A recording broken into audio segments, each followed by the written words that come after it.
Hello students, तो आज के वीडियो लेक्चर में हम टेस्ट डिस्कस करेंगे। जो तुम्हारा लास्ट टेस्ट जो हुआ है उसको डिस्कस करेंगे। ठीक है, उसके क्वेश्चन को किस तरह से सॉल्व करना है, किस तरह से अप्रोच करना है। तो मेनली स्टूडेंट्स को तुम्हें क्या प्रॉब्लम आती है कि क्वेश्चंस को अप्रोच कैसे करें। हमें फॉर्मूला पता है, हमें सब पता है, हमने सब पढ़ा हुआ है, पर क्वेश्चन को जो पढ़ते हैं तो सोल्व करने लगते हैं तो सॉल्व नहीं होता। बहुत सौ की ये प्रॉब्लम आती है। ठीक है, तो ये प्रॉब्लम धीरे धीरे सॉल्व होती है। ऐसा नहीं कि एकदम से तुम सीख जाओगे। इजी इजी क्वेश्चन तो बना लोगे फॉर्मूला बेस से, थोड़ा सा घुमाकर लैंग्वेज को आएगा तो उसको पकड़ने के लिए क्या करना पड़ेगा, तुम्हें क्वेश्चंस की प्रैक्टिस करनी पड़ेगी। मैक्सिमम नंबर ऑफ क्वेश्चंस की प्रैक्टिस करनी पड़ेगी। तो जितने ज्यादा क्वेश्चंस तुम सॉल्व करोगे उतने ज्यादा तुम्हें फायदा होगा। मतलब फिर तुम इजीली क्वेश्चंस को बना सकते हो टेस्ट पेपर में। जैसे ये जो टेस्ट पेपर हुआ इसमें बहुत से स्टूडेंट्स के बहुत कम कम कम नंबर आए, बहुत ज्यादा ही कम नंबर आए कुछ के। ठीक है, तो इसमें क्या है, मतलब सब फॉर्मूला वगैरह सब पता है, सब कुछ पता है, फिर भी क्वेश्चंस नहीं बन पा रहे। ठीक है, तो उसी को आज सीखेंगे हम कि क्वेश्चंस को किस तरह से अप्रोच करना है, कैसे बनाना है। तो उसके लिए तुम्हें भी साथ में मेहनत करनी पड़ेगी। तुम्हें ज्यादा से ज्यादा क्वेश्चंस करने पड़ेंगे, चाहे वो एनसीईआरटी के हो, एग्जाम्पलर के हो, फिर रेफरेंस बुक ले लो, कोचिंग का मटेरियल ले लो। ठीक है, किसी को कुछ प्रॉब्लम आ रही है रेफरेंस बुक में, तो रेफरेंस बुक में मदद देता हूँ। जैसे एक है कॉन्सेप्ट्स ऑफ फिजिक्स। ठीक है, ये एनसी वर्मा। ठीक है, तुम्हें थ्योरी नहीं पढ़नी किसी भी बुक से, सिर्फ क्वेश्चंस करने हैं। थ्योरी हम यहाँ पे पढ़ेंगे। तो एनसी वर्मा राइटर है हरिश्चंद्र वर्मा। ठीक है, कॉन्सेप्ट्स ऑफ फिजिक्स बहुत अच्छी बुक है, इसको परचेज कर सकते हो। ठीक है, और फिर इसके क्वेश्चंस कर सकते हो। लास्ट में इसमें सब टाइप के क्वेश्चंस है, ऑब्जेक्टिव भी है, मल्टीपल चॉइस क्वेश्चंस भी है और सब्जेक्टिव क्वेश्चंस। तो मेनली इसमें जो अच्छे अच्छे क्वेश्चंस है वो सब्जेक्टिव क्वेश्चंस है, तो उनको भी तुम्हें करना है। उसके अलावा तुम जेईई मेन और एडवांस के लिए बुक आती है डीसी पांडे की, उसको चाहो तो उससे भी कर सकते हो।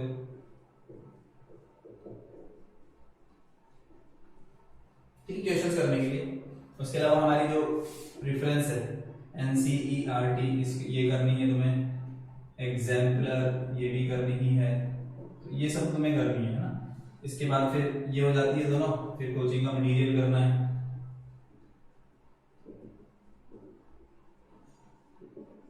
ठीक, कोचिंग के मटेरियल में तुम्हें प्रीवियस ईयर क्वेश्चंस मिल जाएंगे। ठीक है, जेई के और एडवांस के। उसके अलावा जो क्वेश्चंस एक्सरसाइज 1 2 उनको भी करना है तुम्हें। फिर ये भी हो जाता है, फिर तुम ये रेफरेंस से क्वेश्चंस कर सकते हो। ये हो गई, ये हो गया, फिर रेफरेंस से क्वेश्चंस कर सकते हो। तुम्हें क्वेश्चंस ही करने हैं, थ्योरी पढ़नी है, क्वेश्चन करना है, थ्योरी पढ़नी है, क्वेश्चंस करना है, ज्यादा से ज्यादा क्वेश्चंस करना है। तो जितने ज्यादा क्वेश्चंस करोगे फिर धीरे धीरे तुम्हारी अप्रोच होती जाएगी। तो जो अच्छे लेवल के क्वेश्चंस होंगे उनको भी तुम कर पाओगे। ठीक है, तो ये धीरे धीरे सीखने में आएगा। अभी तुम्हें प्रॉब्लम आ रही होगी बहुत ज्यादा फिजिक्स में, जैसे इस टेस्ट पेपर से रिलेटेड तुम जो क्वेश्चंस किए होंगे तो बहुत ज्यादा प्रॉब्लम आई होगी।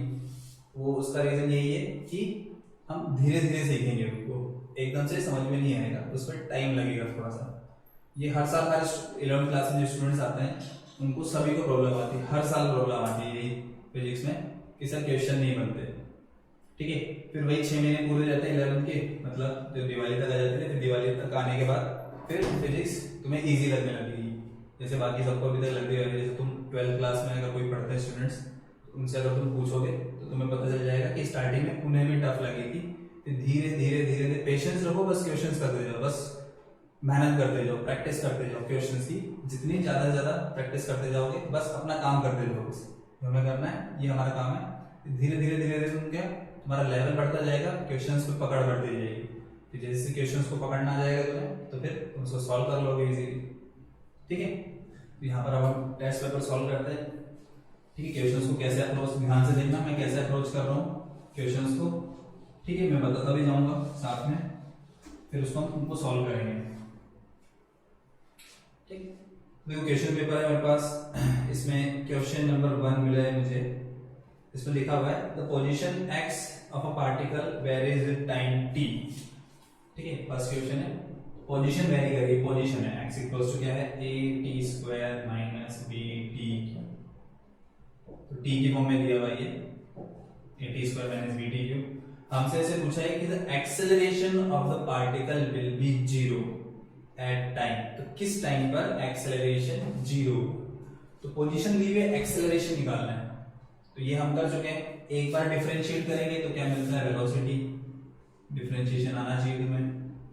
तो डिफरेंशिएट करो, a तो as it is t square का differentiation 2t, b as it is और t क्यूब का डिफरेंशिएशन 3t स्क्वायर। क्या करते हैं, पावर को आगे लिखते हैं, पावर में से 1 माइनस कर देते हैं, तो वेलोसिटी आ गई हमारे पास 2at 3b t स्क्वायर। पर हमें वेलोसिटी नहीं चाहिए, हमें चाहिए एक्सेलरेशन। एक्सेलरेशन के लिए क्या करना पड़ेगा, एक बार फिर डिफरेंशिएट करो, तो वेलोसिटी को डिफरेंशिएट करो तो 2a constant as it is, t का डिफरेंशिएशन 1 पावर वाले तो 1 होता है, 3b एज इट इज और t स्क्वायर का डिफरेंशिएशन 2t। एक्सेलरेशन आ गया हमारे पास 2a माइनस 6bt। अब हमसे क्या पूछा, हमसे पूछा है एक्सेलरेशन 0 कब होगा, तो a को 0 पुट कर दो, तो यहां से देखो ये 6bt इधर आ जाएगा तो प्लस हो जाएगा, इक्वल टू 2 है तो t का वैल्यू 2a अपॉन 6b, ये से 3 times cancel, a upon 3b, तो a अपॉन 3b एक ऑप्शन में दिया हुआ है, वो ऑप्शन क्या हो जाएगा हमारा करेक्ट हो जाएगा। ठीक है, तो ये सिंपल क्या करना है, पोजीशन दी हुई है, एक बार डिफरेंशिएट करेंगे वेलोसिटी, दूसरी बार डिफरेंशिएट करेंगे एक्सेलरेशन, और हमसे ये पूछा कि एक्सेलरेशन 0 कब होगा, तो एक्सेलरेशन फाइंड करके उसको 0 के इक्वल पुट कर देंगे, सॉल्व करेंगे, आंसर आ जाएगा। हो गया एकदम सिंपल क्वेश्चन। क्वेश्चन नंबर 2 पर रहते हैं। क्या है question, a stone is dropped from a building of height h। ठीक है, h हाइट से क्वेश्चन को हम बॉल को ड्रॉप कर रहे हैं, स्टोन को ड्रॉप कर रहे हैं, और t टाइम में वो ग्राउंड पर पहुंच जाता है, तो ये h हाइट ड्रॉप कर रहे हैं, u का वैल्यू 0 और t टाइम में यहां पहुंच जाता है, तो क्या लिख सकता हूं मैं, h equals to distance equals to second equation से ut plus half at square, इसका वैल्यू 0 और a की जगह g हाफ gt स्क्वायर। सबसे पहले तो एक रिलेशन मिल गया तो ये हमें काम में आएगा ये। फिर बोला है हमें फ्रॉम द सेम बिल्डिंग, मतलब उसी बिल्डिंग से दो स्टोन को थ्रो करना है सेम वेलोसिटी से, एक को ऊपर और एक को नीचे, सेम वेलोसिटी, कोई भी वेलोसिटी u ले सकते हो, जैसे दिया हुआ है के अंदर, तो u वेलोसिटी से हमें क्या करना है, उसको एक को ऊपर फेंकना है और एक को नीचे फेंकना है, and they reach the earth surface after t1 and t2 seconds respectively। तो एक को ऊपर फेंकेंगे तो ऊपर जाके वो नीचे आएगा, u स्पीड से फेंकेंगे कितना टाइम लगेगा t1, एक को सीधा नीचे फेंक रहे हैं, नीचे पहुंचने में कितना टाइम लगेगा उसको u स्पीड से t2। तो दोनों के लिए इक्वेशन लिखेंगे। इसका भी डिस्प्लेसमेंट क्या हो रहा है h, तो इस डाउनवर्ड डायरेक्शन को पॉजिटिव ले रहे हैं, ठीक है, और वेलोसिटी क्या है इसकी ऊपर की तरफ, डाउनवर्ड तो पॉजिटिव है तो ऊपर वाला नेगेटिव रहेगा, तो माइनस u कितना टाइम लग रहा है t1, तो u t1 plus half g t1 square. ठीक है, और इसको हम चलो ऐसे लिख देते हैं, h की वैल्यू हम कर देते हैं half gt square minus u t1 plus half g t1 square, इसको इधर ले आते हैं तो प्लस हो जाएगा, ये इधर आएगा तो, और ये उधर जाएगा तो माइनस हो जाएगा। ठीक है, minus half g t square plus half g t square. इन दोनों में देखो कुछ कॉमन आ रहा है, g/2 कॉमन आ रहा है, तो g/2 कॉमन ले लेंगे, यहाँ बचेगा minus T square plus t1 square. तो एक इक्वेशन ये होगी। ठीक है, अब एक दूसरे मतलब सेकंड स्टोन है उसको नीचे फेंक रहे हैं u स्पीड से, तो नीचे डिस्प्लेसमेंट है g भी नीचे सब नीचे, तो तीनों पॉजिटिव रहेंगे, तो second equation h equals to ut plus half at square, तो h की जगह ये वाला वैल्यू पुट कर सकते हैं हम,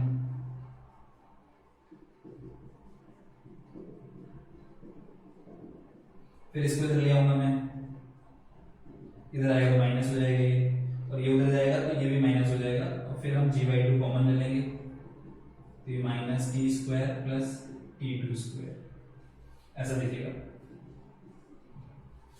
तो देखो मैंने ऐसा किया है, क्यों ऐसा किया है कि जब हम क्वेश्चंस में देखेंगे तो क्वेश्चन में हमारे पास ऑप्शन भी दिखते हैं साथ में। ऑप्शन देखो क्या दिया हुआ है, t equals to t1 minus t2, second option t equals to t1 plus t2/2, third option t equals to root over t1 plus t2, और last option t equals to t1 square t2 square. तो option में कहीं पर h नहीं है और कहीं पर भी u नहीं है, u भी नहीं है कहीं पर भी, h भी नहीं है, मतलब मेरे को h भी हटाना है और u भी हटाना है। वो तीन रिलेशन मिले थे, कौन कौन से, जो कंडीशन गिवन थी, पहले ड्रॉप कर रहे हैं ये, सेकंड को थ्रो कर रहे हैं ऊपर की तरफ और थर्ड वाले को नीचे की तरफ थ्रो कर रहे हैं, तो ये और ये, इन सब में से मुझे एच हटाना था, तो मैंने यहाँ एच की वैल्यू यहाँ पुट कर दी, एच की वैल्यू यहाँ पुट कर दी, ठीक है। और साथ में ऑप्शन में देखेंगे तो ऑप्शन में यू भी नहीं है, मतलब मुझे यू भी हटाना है, तो यू हटाना तो मैंने यू वाली टर्म को एक तरफ लिख दिया, तो देखो यहाँ पर यू वाली टर्म को एक तरफ लिख दिया और यहाँ भी यू वाली टर्म को एक तरफ लिख दिया, ठीक है। अब मैं सिर्फ मुझे आंसर किसमें निकालना है, T1 T2 में निकालना है, तो T1 T2 में आंसर निकाला तो मैं क्या करूंगा, u को हटा दूंगा, साथ में g को भी हटा दूंगा, तो u और g को हटाने का सबसे सिंपल तरीका क्या है कि इसको और इसको दोनों को डिवाइड कर दो, तो इसको इससे डिवाइड करेंगे तो u भी कैंसिल हो जाएगा और g भी कैंसिल हो जाएगा, तो डिवाइड कर देते हैं।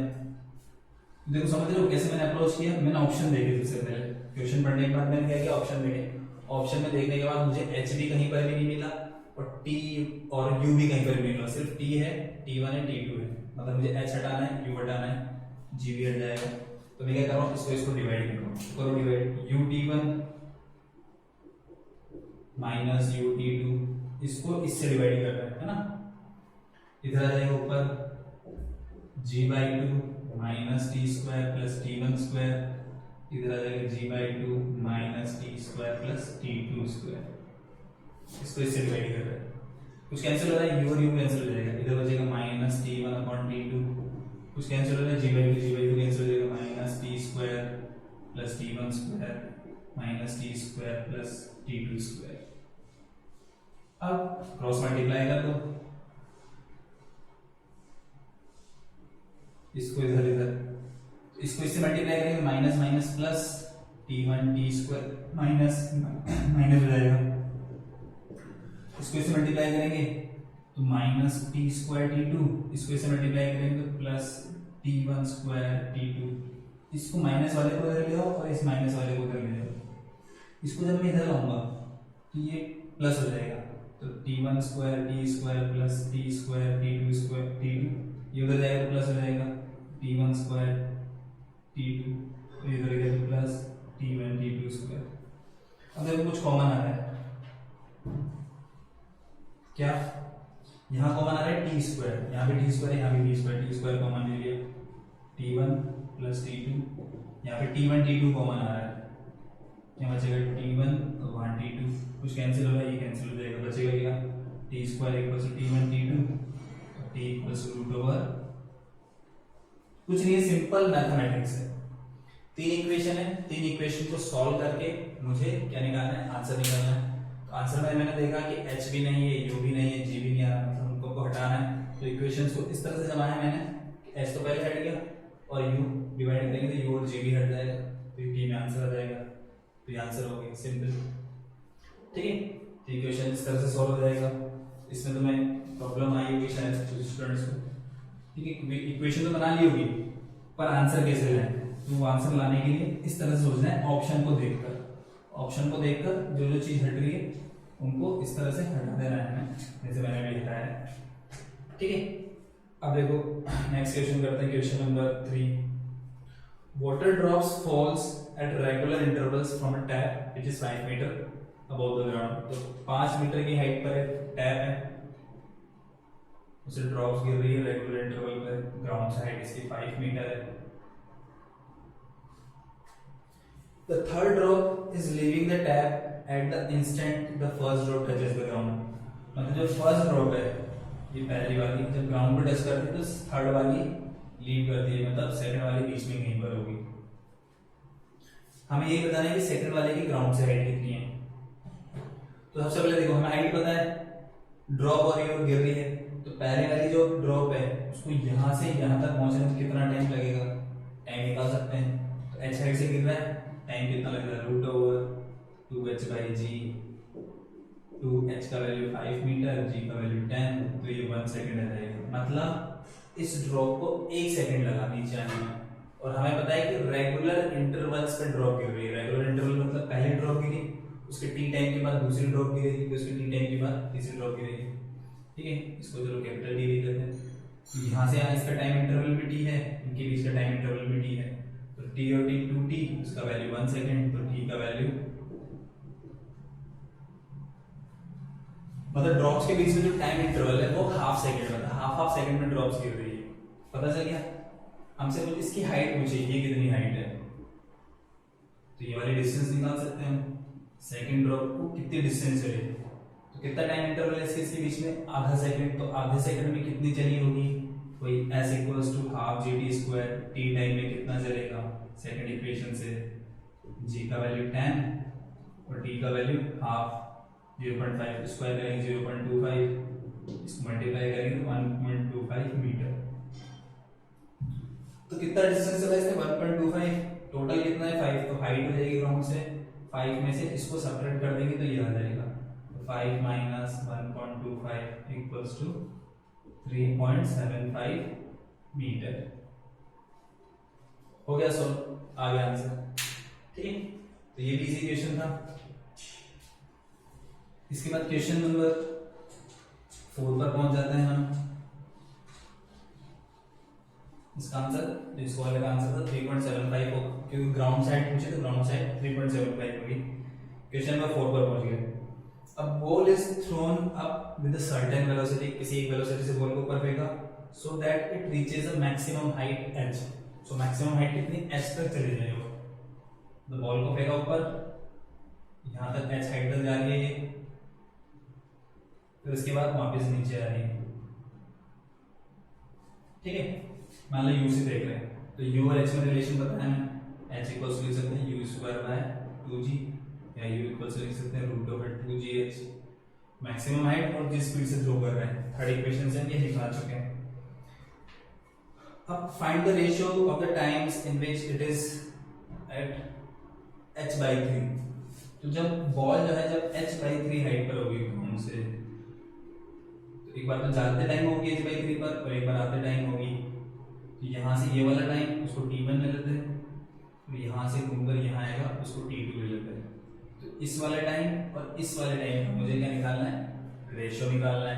ठीक है, तो दो टाइम आएंगे मेरे पास h/3 पर, क्योंकि h/3 पर जाते टाइम भी h/3 पर होगा, आते टाइम भी h/3 होगा। तो दोनों जो टाइम है, एक ये वाला टाइम और एक ये वाला टाइम, इसका वैल्यू बताना है, मतलब रेशियो बताना है। तो उसको निकाल सकते थे, वो कैसे निकालेंगे, ये कितना डिस्टेंस चला t1 टाइम में, u स्पीड से हो गया, t1 टाइम में कितना डिस्टेंस चलेगा, t टाइम में कितना डिस्टेंस चलेगा। तो उसको ऐसे लिख सकते हैं हम, second equation s equals to ut plus half at square, ऊपर फेंक रहे, डिस्प्लेसमेंट भी ऊपर ही हो रहा है, ये पॉजिटिव।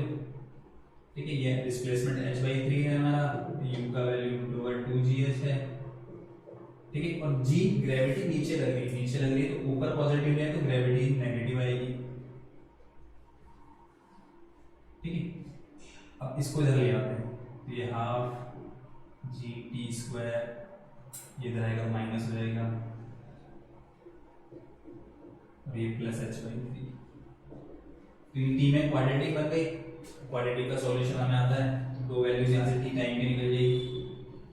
क्या होता है क्वाड्रेटिक का सॉल्यूशन होता है माइनस बी, तो minus minus plus 2gh minus b plus minus b square, तो इसका स्क्वायर करेंगे माइनस 4ac, 4a का वैल्यू ये है g/2 और c का value h/3 upon 2a, a का वैल्यू g/2, 2a करेंगे तो g रह जाएगा बस।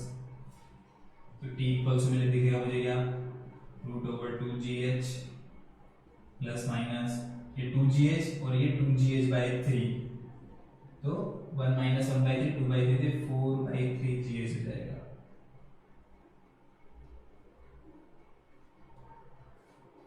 ठीक है, और ये g आ गया मेरे पास। अब देखो यहाँ पे प्लस माइनस आ रहा है, प्लस माइनस मतलब टाइम की दो वैल्यूज होगी, एक वैल्यू t1 जो कम टाइम होगा, कम टाइम मतलब माइनस वाला sign 2gh minus 4/3gh upon g, दूसरा टाइम आ जाएगा मेरे पास t2, t2 में प्लस वाला साइन ज्यादा टाइम होगा, तो हो जाएगा रूट 2gh प्लस 4gh/3, नहीं 4gh नहीं आएगा, ये इससे 2 टाइम कैंसिल होगा ना, तो 2/3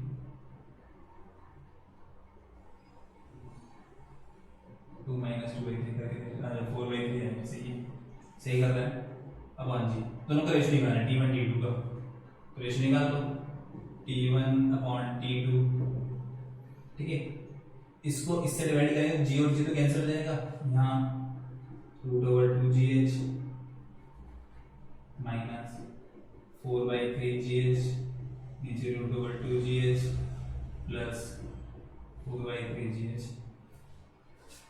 तो देखो यहाँ पर √2GH को मैं चाहूँ तो कॉमन ले सकता हूँ, तो √2GH को मैंने कॉमन लिया, यहाँ बचेगा 1 माइनस, ठीक है, 4 में से 2 तो कॉमन आ गया, 2 और बच रहा होगा रूट के अंदर, जैसे यहाँ पे 2GH कॉमन आ जाएगा तो 1 + 2/3, ठीक, कैंसिल, एलसीएम ले लेंगे तो √3 - 2 और ये √3 + 2 सॉल्व कर देंगे इसको, तो ये रेशियो हो जाएगा टाइम का h/3 तक पहुंचने का और घूम के वापस h/3 हाइट तक आने का टाइम का रेशियो √3 - 2/√3 + 2। तो ये हो गया सॉल्व, ये भी आंसर आ गया हमारा क्वेश्चन नंबर 4 में भी, ठीक है। तो क्वेश्चन अगर पढ़ेंगे, खाली क्वेश्चन को पढ़ेंगे, ball is throne with a certain velocity so that h height पे जा रहा है, तो जो जो वैल्यूज गिवन है वहां से हम क्या क्या फाइंड कर सकते हैं। तो मैक्सिमम हाइट h है, तो उससे मैं इनिशियल वेलोसिटी बता सकता हूं कि इनिशियल वेलोसिटी क्या होगी, √2GH होगी। फिर जब वो फेंके होंगे तो h/3 हाइट पर जब होगी तो टाइम्स का रेशियो बताना है, तो h/3 हाइट पर जब होगी तो ज्यादा टाइम h/3 हाइट पर होगी और एक आते टाइम h/3 हाइट पर होगी, तो जाने में T1 तो वापस आ रहा है, तो यहाँ से पूरा ये वाला टाइम T2, तो T1 और T2 का रेशियो मैंने निकालना था, ठीक है।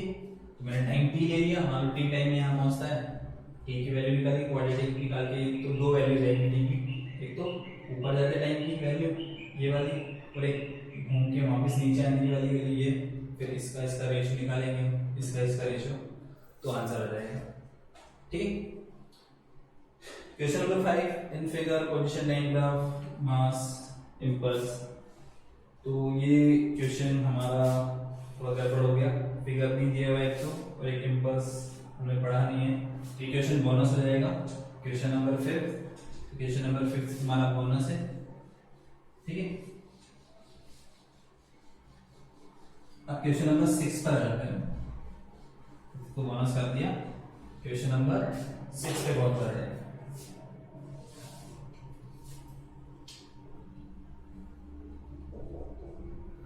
सिक्स क्वेश्चन है, ड्राइवर ऑफ ट्रेन एक ट्रेन ड्राइवर है, उसकी ट्रेन चल रही है 25 मीटर/सेकंड की स्पीड से, और वो देखता है एक ट्रेन बी को सेम ट्रैक उसी ट्रैक पर आगे जा रही है 15 मीटर/सेकंड की स्पीड से, और दोनों के बीच का डिस्टेंस 200 मीटर है, तो ये होगी ट्रेन बी, ये 15 की स्पीड से जा रही है, ये ट्रेन ए 25 मीटर/सेकंड की स्पीड से जा रही है, और दोनों के बीच की डिस्टेंस कितनी 200 मीटर।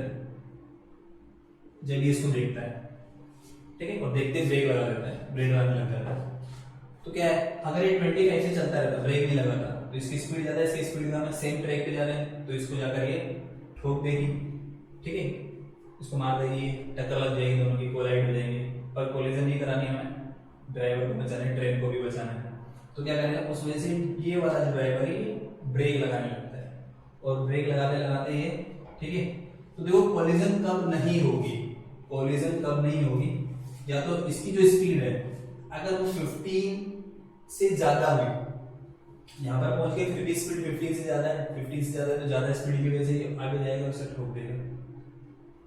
पर कब नहीं ठोकेगी, जब कोलिजन कब नहीं होगा, जब स्पीड जो होगी वो 15 होनी चाहिए, तो 15 हो जाए, यहाँ पहुंचने से यहाँ पहुंची है, और इसकी स्पीड क्या होगी 15, इसकी भी 15, तो ये भी 15 से ज्यादा, ये भी 15 से ज्यादा, दोनों की स्पीड सेम है, तो दोनों कोलिजन नहीं होगा, या इसकी स्पीड 15 से क्या हो जाए, कम हो जाए, तो 15 से कम हो जाए तो ये आगे निकलती जाएगी और ये पीछे होता जाएगा, स्पीड या तो 15 रहनी चाहिए या 15 से कम रहनी चाहिए, तभी कोलिजन नहीं होगी, नहीं तो कोलिजन होगी जब ये ए यहाँ पर पहुंचेगा।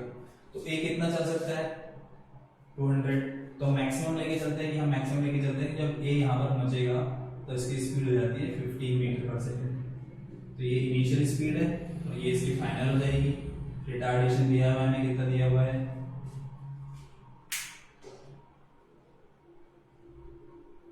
1 मीटर/सेकंड, ठीक है, ए का वैल्यू 1 मीटर/सेकंड स्क्वायर दिया हुआ है, तो 25 से 15 करनी है 1 मीटर/सेकंड स्क्वायर में, तो third equation b square equals to u square plus 2as, b का वैल्यू 15 का स्क्वायर, यू का वैल्यू 25 का स्क्वायर, रिटार्डेशन वाला माइनस ए का वैल्यू। तो कितना डिस्टेंस में रुक जाएगी ये, मतलब ए कितना डिस्टेंस चलेगी जब इसकी स्पीड 15 हो जाएगी। तो यहाँ देखते हैं, इसको इधर लिया हो तो 2s इक्वल्स टू 25 का स्क्वायर 625, ये 225, s इक्वल्स टू ये हो जाएगा 400 divide by 2, that means 200 metre. मतलब ये जब 200 मीटर चलेगा 1 मीटर पर सेकंड स्क्वायर के रिटार्डेशन से, तो इसका स्पीड 15 हो जाएगा और जस्ट कोलिजन से ये बच जाएंगे। ठीक है, इसकी कोलिजन से जस्ट ये बच जाएगा। कितना डिस्टेंस चलेगा टोटल 200, कितना रिटार्डेशन से, और फिर ये कोलिजन नहीं होगी तो जस्ट बचेगा। अगर इसका डिस्टेंस थोड़ी सी भी कम होती, 200 से कम होती, 199 अगर होती है वाली डिस्टेंस, ठीक है, ये वाली डिस्टेंस अगर 199 होती तो इसका तो कितना 200 पे जाके 15 हो रहा है स्पीड, मतलब 199 पे 15 से ज्यादा होता, 15 से ज्यादा होता तो इसको पीछे से टक्कर मार देती। और एग्जैक्टली ये भी 200 है, ठीक है, और ये भी 200 आया, इसका मतलब ये जस्ट बच जाएगा, जस्ट कोलिजन होने वाली थी उससे बच गया, एकदम बिल्कुल चिपक के ब्रेक लगे उसकी, टच नहीं हुआ। ठीक है, तो इसमें ऑप्शन दिए हुए क्या क्या दिए हुए कि ट्रेन्स कोलाइड होंगी, नहीं होंगी, just avoided, collision just avoided ऐसा ऑप्शन दिया हुआ है, तो सी, तो 6 में सी आंसर हो जाएगा। तो ये थोड़ा अच्छा क्वेश्चन था, सोचने वाला हमारा कि कब कोलिजन से बचेगा, दोनों की स्पीड बराबर या उसकी स्पीड उससे कम हो रहेगी तभी कोलिजन से बचेगा। अगर ए की स्पीड बी से ज्यादा होगी वहां तक पहुंचते पहुंचते तो वो उससे टकरा जाएगा, कोलिजन हो जाएगी। ठीक, अब देखते हैं next question. In an exhibition view one even applies if you toss a coin into a small displaced, this is on the sheet 2.1 meter away at a distance at a height h from the hand। ये हमारा hand है जहां से हम throw कर रहे हैं उसको, कितना डिस्टेंस पर है 2.1 मीटर, और कितनी हाइट पर है h हाइट पर है। तो यहाँ पे रखा हुआ है, इसमें हमें कॉइन को टॉस करना है, यहां से कॉइन को इसमें गिराना है, कॉइन को गिराना है इसे थ्रो करके। कितना एंगल में थ्रो कर रहे हैं, 60 डिग्री पे थ्रो कर रहे हैं। कितनी स्पीड से थ्रो कर रहे हैं, 6.4 मीटर पर सेकंड से थ्रो कर रहे हैं। एच की वैल्यू बतानी है, तो देखो मेरे पास क्या क्या है। इस टाइप के क्वेश्चन करने के लिए हमें देखो देख लेना चाहिए पहले क्या क्या वैल्यूज गिवन है। मुझे थीटा गिवन है 60 डिग्री, इनिशियल स्पीड गिवन है 6.4 मीटर पर सेकंड, ये वाली डिस्टेंस गिवन है। तो इस एक्सिस के अलावा हम एक्स लेते हैं, मतलब एक्स की वैल्यू गिवन है मुझे, कितनी गिवन है एक्स की वैल्यू 2.1 मीटर, और इधर क्या लेते हैं हम वाई, और ये वाई की वैल्यू पूछी, ये वाली डिस्टेंस पूछी हमसे। ठीक है, ये एच कलर बना दिया मैंने, ये एच यहाँ पर बना दिया। ठीक, तो ये वाई, तो वाई का वैल्यू हमसे पूछा है, तो थीटा है, यू है, एक्स है, वाई पूछा है, तो एक्स वाई यू थीटा में रिलेशन, तो ये रिलेशन मिलता है हमें किससे, सोचो, ये मिलता है हमें इक्वेशन ऑफ ट्रेजेक्टरी से। Equation of trajectory x y u theta में रिलेशन देती है। क्या है equation of trajectory, y equals to x tan theta half g x square u square cos square theta. y मतलब h का वैल्यू निकालना है, x कितना है 2.1, tan 60 डिग्री √3 हाफ g का वैल्यू 10 ले लेते हैं, x का वैल्यू 2.1 उसका स्क्वायर, u स्क्वायर मतलब 6.4 का स्क्वायर, cos स्क्वायर थीटा, तो cos थीटा 60 डिग्री स्क्वायर करेंगे तो cos 60 डिग्री 1/2 स्क्वायर करने पे 1/4 हो जाएगा। इसको सिंपलीफाई करना है, √3 होता है हमारा 1.73, ठीक है, ये इसे कैंसिल करेंगे 5 टाइम्स हो जाएगा, 2.1 का स्क्वायर 2.1 इंटू 2.1, 6.4 का स्क्वायर 6.4 इंटू 6.4 1/4, इससे कैंसिल हो जाएगा कितने टाइम 1.6 टाइम्स। इधर सॉल्व कर लेते हैं, इसको इधर मल्टीप्लाई कर लो 1.73 2.1 6 4 3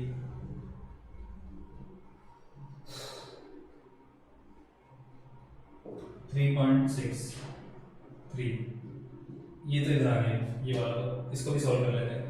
तो ये से 1.6 टाइम्स कैंसिल, ऊपर वाला मल्टीप्लाई कर लिए 2.1 का स्क्वायर 4.41 होता है, इसको 5 से मल्टीप्लाई करेंगे हम तो 5 0 और ये 22.05, ठीक है, ऊपर वाला ये आ गया और 1.6 को इससे मल्टीप्लाई करेंगे तो 6.4 इंटू 1.6, ये 10.24 आ जाएगा। तो ये ऊपर वाली वैल्यू तो आ गई हमारी 22.05, नीचे आ गई 10.24, ठीक है। इसको ये अप्रॉक्स 10 लेते हैं, इसको 22 लेते हैं, अप्रॉक्स कैलकुलेशन हम कर सकते हैं यहाँ पर थोड़े बहुत। 22/10 2.2, इसमें से 2.2 को सब्ट्रैक्ट करेंगे तो ये आ जाएगा हमारा 341 1.43, ये अप्रॉक्स किया है हमने, ठीक है। इसके आसपास वाला सबसे नियरेस्ट आंसर देख लेंगे, 1.43 के नियरेस्ट कौन सा है, ठीक है। जैसे ये जो वैल्यू आएगी, क्योंकि इसको इससे डिवाइड करेंगे तो 2.2 से कम आएगा, सपोज इसको तुम 2.1 ले लो अगर लेना चाहो तो, ठीक है। अगर 2.1 से थोड़ा ज्यादा होगा 2.15 के आसपास या 1.3 ऐसे ही ले लेते हैं 2.13, तो सॉल्व करेंगे इसको तो ये अप्रॉक्स हमारा 1.5 के आसपास आएगा।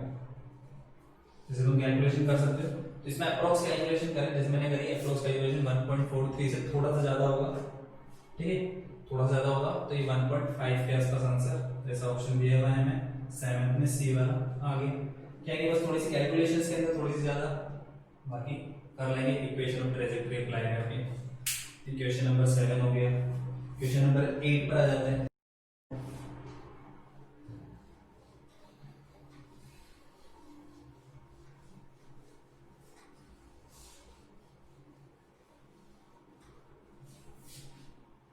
ठीक है, इसमें दिया है मार्बल रोल्स डाउन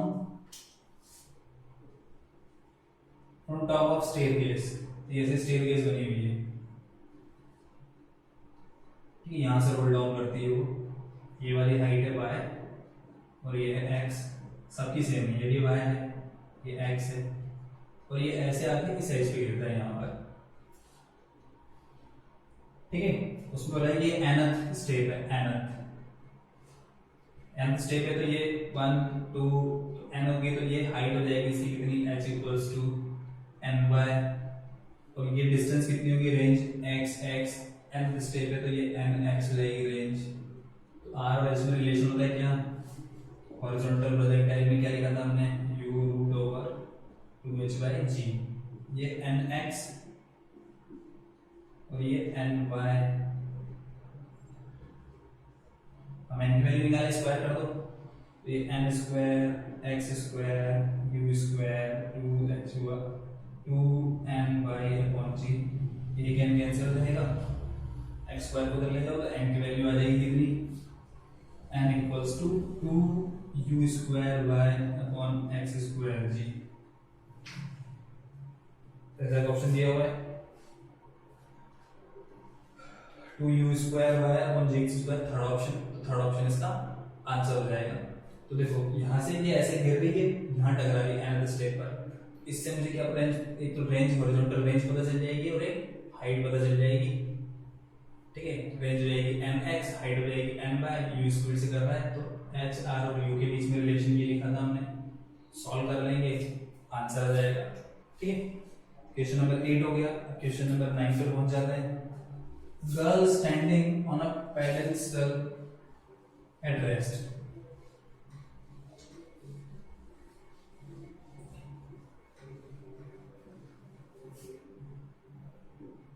गर्ल है, ठीक है, यहाँ ये खड़ी हुई है और एक बॉल को 50 मीटर पर सेकंड से फेंकती है ये रेस्ट में, तो बॉल ऊपर जाएगी, ऊपर जाकर नीचे आएगी। दूसरे केस में क्या हो रहा है, ये जो प्लेटफॉर्म है ये खुद भी मूव कर रहा है, कितने से 50 मीटर पर सेकंड से, ठीक है। फिर वो गर्ल जो है ये बॉल फेंकेगी, बॉल ऊपर जाएगी, बॉल ऊपर जाके नीचे आएगी, साथ में पैडल भी ऊपर जा रहा है, तो ये वाला टाइम और ये वाला टाइम इसका रेशियो बताना है, दोनों का रेशियो बताना है, ठीक है। तो सिंपल इसमें टाइम कितना लगता है, t equals to 2u by g, 2u का वैल्यू 50, g का वैल्यू 10, सॉल्व करेंगे तो 10 सेकंड लगेंगे यहाँ पर। अब इसको करने के दो मेथड है जब ये मूव कर रहा है। पहला मेथड कितने स्पीड से बॉल को फेंक रहा है, 50 से, और ये यूनिफॉर्म स्पीड से आ रहा है, ये जो पैडल्स चले ये यूनिफॉर्म स्पीड से आ रहा है, कितने से, 5 मीटर पर सेकंड से। ठीक है। तो पहला मेथड क्या है, ये इसके ऊपर बैठी है और ये खुद कितने स्पीड से आ रहा है, 5 मीटर पर सेकंड से आ रहा है। ठीक है। तो पैडल की जितनी स्पीड होगी गर्ल की भी उतनी स्पीड होगी, और गर्ल के हाथ में जो स्टोन होगा उसकी पहले से स्पीड है कितनी, 5 मीटर पर सेकंड, उसकी पहले से स्पीड है थ्रो करने से पहले से। जैसे हम ट्रेन में बैठे हुए तो ट्रेन में हम जा रहे हैं, जितनी ट्रेन की स्पीड होती है उतनी स्पीड हमारी भी होती है, हमारा बैग रखा हुआ है उसकी स्पीड भी है, पानी की बोतल रखी है उसकी स्पीड भी है, हमारा मोबाइल रखा हुआ है, सबकी स्पीड, जो ट्रेन की स्पीड है उतनी स्पीड है इसके रेस्पेक्ट में, बाहर जो ग्राउंड है उसके रेस्पेक्ट में। तो ऐसे यहाँ पर भी गर्ल की स्पीड पैडल की इक्वल होगी 5 मीटर पर सेकंड, उसके हाथ में स्टोन है उसकी स्पीड भी उतनी होगी पहले से ही ग्राउंड के रेस्पेक्ट में।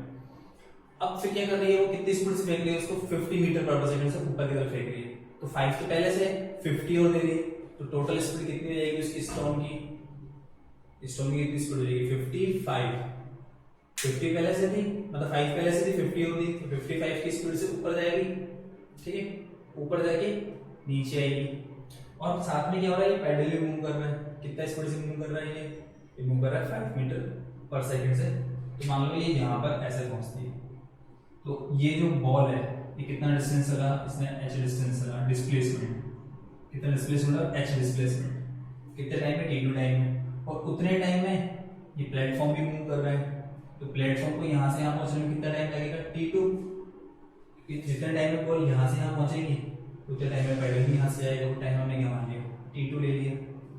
ठीक है, इधर वाला t1 था, तो t2 की वैल्यू कैलकुलेट करते हैं, तो ये कितना डिस्प्लेसमेंट हुआ, h डिस्प्लेसमेंट, तो h equals to ut, u का वैल्यू कितना है, 50 से तो फेंक रही है ये, ठीक है, वो 5 पहले से, तो टोटल हो जाएगी 55 t2। ठीक है, ग्रेविटी नीचे लग रही है तो -12 g t2 स्क्वायर। ठीक है, और प्लेटफॉर्म कितना स्पीड से जा रहा है, 5 से, कितना टाइम लग रहा है इसको, t2, h डिस्टेंस कवर करना है, h इक्वल्स टू 5 t2, ऐसा लिख सकते हैं। तो h की वैल्यू यहाँ 5 t2 पुट कर दो, 5 t2 equals to 55 t2 -12 g का value 10 t square t2 square, इसको इधर ले आओ, ये इधर चला जाएगा, तो जैसे ही इधर आएगा तो ये प्लस हो जाएगा, 5 t2 स्क्वायर प्लस हो जाएगा, ये उधर जाएगा तो 55 - 5 50 t2, तो t2 कैंसिल, तो ये 5 t2 इक्वल्स टू 50, तो t2 का वैल्यू 55 5, दैट मींस 10 सेकंड्स।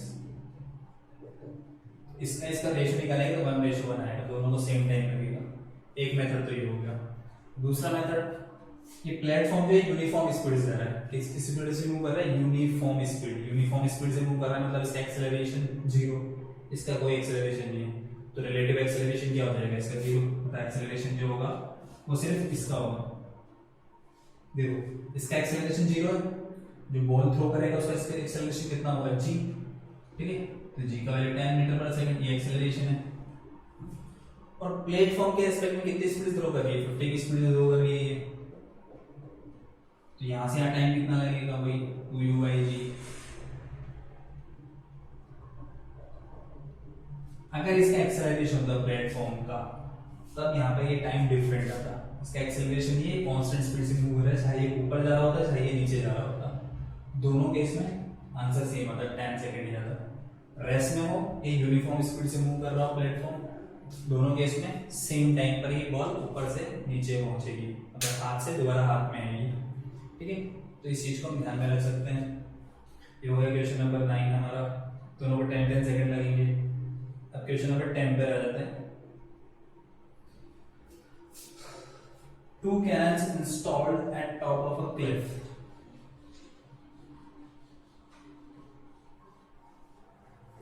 दो कैनन है, एक क्लिफ के टॉप पे इंस्टॉल्ड है,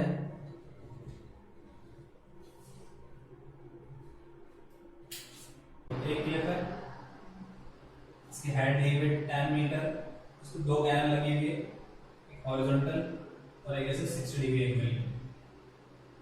तो इन दोनों से हम क्या करें, कैनन फायर कर रहे हैं सेम स्पीड से 5√3, ठीक है। इससे जाएगा वैसे जाएगा और इससे जाएगा ऐसे उड़ के जाएगा ऐसे, कहीं पर कॉलिजन होगा। और इनको एट सम इंटरवल, किसी इंटरवल पे ब्रेक, मतलब एक को चलाया फिर उसके बाद में थोड़ी देर बाद दूसरे को चलाते हैं, फिर दोनों गोले जाके कहीं पे टकराते हैं, दोनों गोले जाके कहीं पे टकराते हैं, उसकी कोऑर्डिनेट्स बताने हैं x, y के नाम, ये हमें सॉल्व करना है, ठीक है। तो मान तो देखो यहाँ से हमें पता चल जाएगा कि पहले हमें इसे चलाना पड़ेगा, क्योंकि ये से ऊपर उठकर ऐसे जाएगा, फिर यहाँ पहुंचेगा, और उसको सीधा चलाएंगे, ये सीधा पहुंच जाएगा।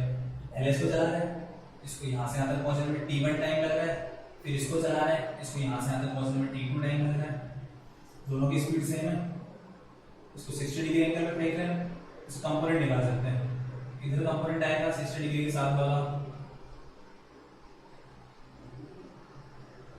ठीक है। 5√3 cos 60 डिग्री, cos 60 डिग्री 1/2, फिर 5√3/2। ये x डायरेक्शन की स्पीड आएगी, ऐसे y डायरेक्शन बता सकते हैं 5√3 sin 60 डिग्री, sin 60 कितना होता है, तो ये 15/2 हो जाएगा। अब इक्वेशन लिखते हैं, ठीक है। x डायरेक्शन के अलग और y डायरेक्शन के अलग, जहां कोलिजन होगी वहां कोऑर्डिनेट सेम होंगे, ठीक है। कोऑर्डिनेट्स x, y ले लिया हमने। पहले इसके लिए लिखते हैं t1 वाले के लिए, हॉरिजॉन्टल डायरेक्शन में कोई एक्सेलरेशन नहीं होता, प्रोजेक्टाइल में हॉरिजॉन्टल डायरेक्शन में एक्सेलरेशन नहीं होता, तो डिस्टेंस इक्वल्स टू डायरेक्टली लिख सकते हैं speed into time, x direction की स्पीड इनटू टाइम, तो 5√3/2 इनटू t1, ठीक है।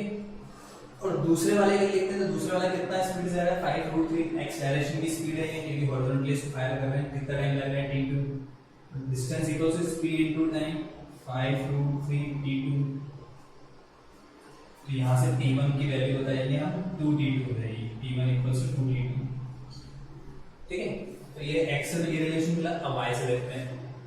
तो y में पहले वाले को देखेंगे, तो पहले वाला ऊपर जाके नीचे आ रहा है, ऊपर जाके नीचे आ रहा है, कितना डिस्प्लेसमेंट हुआ इसका, y डिस्प्लेसमेंट हुआ, ग्रेविटी लग रही है, तो इक्वेशन ऑफ मोशन से करना पड़ेगा। Second equation s equals to ut plus rtt square, तो y इक्वल्स टू डिस्प्लेसमेंट नीचे हो गया है, तो नीचे वाले डायरेक्शन को पॉजिटिव ले रहा हूं, ऊपर वाले को क्या लेंगे नेगेटिव, तो ये स्पीड जो आएगी इसकी इनिशियल स्पीड ऊपर की तरफ नेगेटिव आएगी, -15/2, कितना टाइम लग रहा है t1, और ग्रेविटी नीचे ही 12 gt स्क्वायर।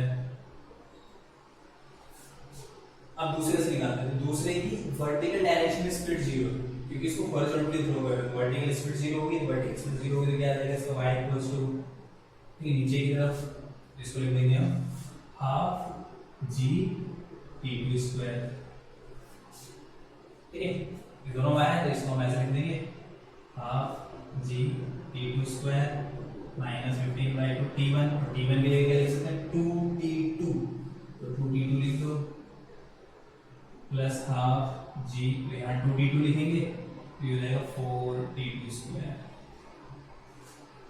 इसको इधर ले आओ, ये प्लस हो जाएगा, इसको इधर ले आओ, इसमें से माइनस हो जाएगा, तो ये कितना है 4/2 -1/2, 3/2, g का वैल्यू 10, लेते हैं t2 square equals to 15, 4 2 cancel, 15 t2 cancel, तो t2 की वैल्यू जाएगी कितनी मेरे पास, ये हो जाएगा 30/30, दैट मींस 1 सेकंड। तो ये सेकंड वाले 1 सेकंड लगेंगे, तो पहले वाला कितना लगेगा 2 सेकंड। x कोऑर्डिनेट निकल के आएगा, अब यहाँ से क्या निकलेगा x कोऑर्डिनेट, t2 की वैल्यू 1 रख दो, तो x कोऑर्डिनेट आ जाएगा 5√3, y कोऑर्डिनेट t2 की वैल्यू कितनी रख दो फिर 1, तो यहाँ पर हम लिखेंगे 5/10/2 5, तो g का वैल्यू 10/2 और इसका वैल्यू 1, तो 10/2 5, ये y कोऑर्डिनेट ये आ जाएगा, ये x कोऑर्डिनेट आ गया, y कोऑर्डिनेट आ गया। कुछ नहीं किया, इसका टाइम t1 मान लिया, इसका टाइम t2, वही x और y coordinate, x direction acceleration नहीं होता तो स्पीड इनटू टाइम डायरेक्टली, तो y डायरेक्शन एक्सेलरेशन होता है, तो सेकंड इक्वेशन अप्लाई कर देंगे, ठीक है। फिर t2 की वैल्यू निकाल ली, फिर पुट कर दी, तो x और y कोऑर्डिनेट आ जाएंगे, तो x कोऑर्डिनेट आएगा 5√3, तो y कोऑर्डिनेट आ जाएगा 5, ऐसा ऑप्शन है हमारे पास 5√3, 5 d, 10 में d आ जाएगा हमारा आंसर। अब देखते हैं क्वेश्चन नंबर 11। ठीक है, ये दिया हुआ है हमें a body travels 200 centimetre in the first 2 seconds and 220 centimeter in next 4 seconds. What will be the velocity at the end of 7 seconds? तो बॉडी है, पहले 2 सेकंड में कितना चल रही है 200 सेंटीमीटर, नेक्स्ट 4 सेकंड में कितना चल रही है 220 सेंटीमीटर। हमें इसका इनिशियल स्पीड और एक्सेलरेशन के बारे में कुछ नहीं दिया हुआ है, तो इनिशियल स्पीड कंसीडर कर लेते हैं, u है इनिशियल स्पीड और एक्सेलरेशन a मान लेते हैं। ठीक है, हमें वेलोसिटी निकालनी है at the end of 7 second, तो t का वैल्यू 7 है हमारे पास, और वेलोसिटी निकालने तो v u + at से निकल जाएगा, और उसके लिए चाहिए मुझे u भी चाहिए और a भी चाहिए, तो यहाँ से निकलेगा। कैसे निकलेगा देखो, पहले ऐसे डी के लिए इक्वेशन लिख रहे हैं, डिस्टेंस है, टाइम है, स्पीड है, एक्सेलरेशन है। सेकंड इक्वेशन है s = ut + r/t², कितना डिस्प्लेसमेंट 200, t का वैल्यू कितना 2 सेकंड, तो 2u, a और t की वैल्यू 2 सेकंड रखेंगे, 2 का स्क्वायर 4, तो ये 2u + 2a = 200, u + a 100 आ जाएगा। एक तो ये रिलेशन आ गया। ठीक है, दूसरे के लिए क्या करूँ मैं, यहाँ से यहाँ टोटल डिस्टेंस लिख रहा हूँ, क्योंकि इसके लिए लिखूंगा तो यहाँ स्पीड चाहिए, और मुझे यहाँ स्पीड पता है, यहाँ से यहाँ पूरा ले रहा हूँ मैं, तो यहाँ से यहाँ पूरा लेंगे, तो 200 + 220, s का वैल्यू कितना हो जाएगा, दोनों का ऐड करो तो 420, u तो टाइम कितना लगेगा देखो, 2 सेकंड यहाँ का, 4 सेकंड यहाँ का, तो 2 + 4 टोटल t 6 सेकंड, तो 6u + ½ a और 6 का स्क्वायर 36, इससे कैंसिल करेंगे इसको। ठीक है, तो कितना जाएगा हमारे पास, ये आ जाएगा 6u + 18a = 420, 6 से डिवाइड कर दो तो u + 3a = 70, और एक है u + a = 100, सब्ट्रैक्ट कर दो, 2a = -30, a की वैल्यू मिल गई, रिटार्डेशन हो रहा है, a यहाँ पे पुट कर देंगे तो u की वैल्यू मिल जाएगी, 15 को ले जाओ प्लस हो जाएगा, u आ गया, a आ गया, velocity at the end of 7 second v = u + 80, u का वैल्यू 115, a का वैल्यू -15 और टाइम 7 सेकंड, 15 × 7 105, 10 सेंटीमीटर पर सेकंड। तो ऐसा ऑप्शन दिया हुआ है, सॉल्व कर लेंगे, आंसर आ जाएगा। ठीक है, अब क्वेश्चन नंबर नेक्स्ट 12 देखते हैं।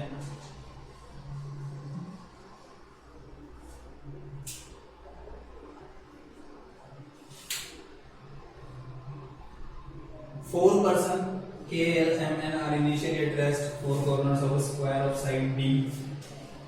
एक स्क्वायर है,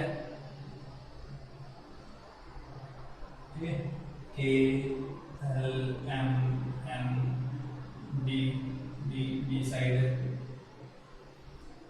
Each person now moves with a uniform speed v in such a way that K always moves towards L, L directly moves towards M, M directly moves towards N, N directly moves towards K. So the four person will meet at the time t. किस time पे मिलेगी? तो ये हमेशा इसकी तरफ जाएगा, ये हमेशा इसकी तरफ जाएगा, ये हमेशा इसकी तरफ जाएगा, ये हमेशा इसकी तरफ जाएगा, सभी एक दूसरे की तरफ जाएंगे। तो देखो ये थोड़ा सा मूव करेगा तो इसकी डायरेक्शन जो होगी वो इधर हो जाएगी, मूव होगी। ये थोड़ा सा मूव करेगा M, इसकी डायरेक्शन इधर हो जाएगी मूव करने की। ये थोड़ा सा मूव करेगा इधर, इसकी डायरेक्शन इधर हो जाएगी, थोड़ा सा मूव करेगा, इसकी डायरेक्शन इधर हो जाएगी। ठीक है, ये ऐसे फिर ये यहाँ से चलता हुआ यहाँ पहुँचेगा, ये यहाँ से चलता हुआ यहाँ पहुँचेगा, यहाँ से चलता हुआ यहाँ पहुँचेगा, यहाँ से चलता हुआ यहाँ पहुँचेगा, ये इनकी डायरेक्शन फिर ऐसे हो जाएगी। फिर ये थोड़ा और फिर यहाँ आएगा, ये यहाँ आएगा, ये यहाँ आएगा, ये यहाँ आएगा, फिर ये ऐसे मूव करने लगेगी और धीरे धीरे ये इनका पाथ ऐसे बनेगा, ये इस तरह से, ये यहाँ, इसका पाथ ऐसे बनेगा, ये यहाँ, इसका पाथ ऐसे बनेगा यहाँ, और इसका पाथ बनेगा ऐसे यहाँ, और ये सेंटर पे मिल जाएंगे सब।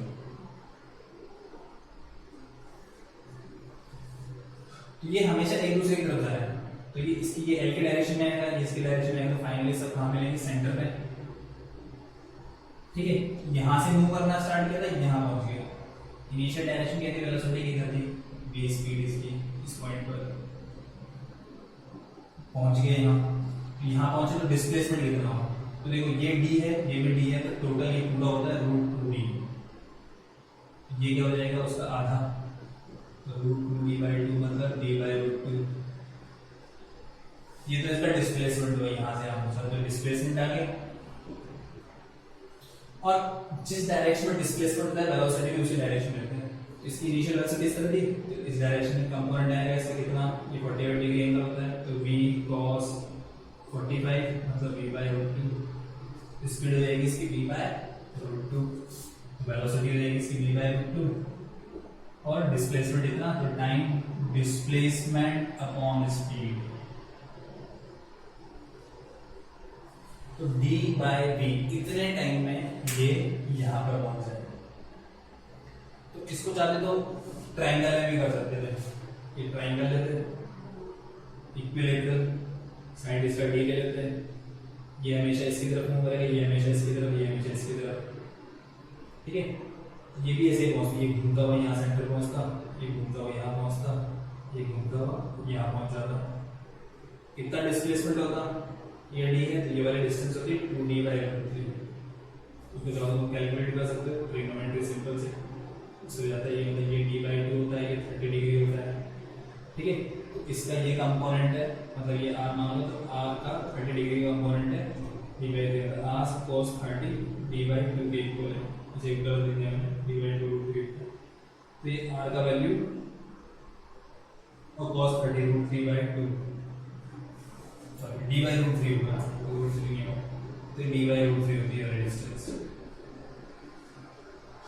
और वेलोसिटी इसकी इधर थी, तो 30 डिग्री कंपोनेंट की वैल्यू v cos 30 की वैल्यू √3/2, √3 नहीं कैंसिल नहीं होगा, 2 ऊपर चला जाएगा, तो ये 3 भी हो जाएगा। तो ट्रायंगल के केस में अगर टाइम तो कितना टाइम लगता, वही ये वाला डिस्टेंस और इस डायरेक्शन में वेलोसिटी, इसमें ये वाला डिस्टेंस और इस डायरेक्शन में वेलोसिटी। इसको सॉल्व करेंगे तो आंसर आ जाएगा। 3 इक्वेशन नंबर 12 भी हो गया हमारा।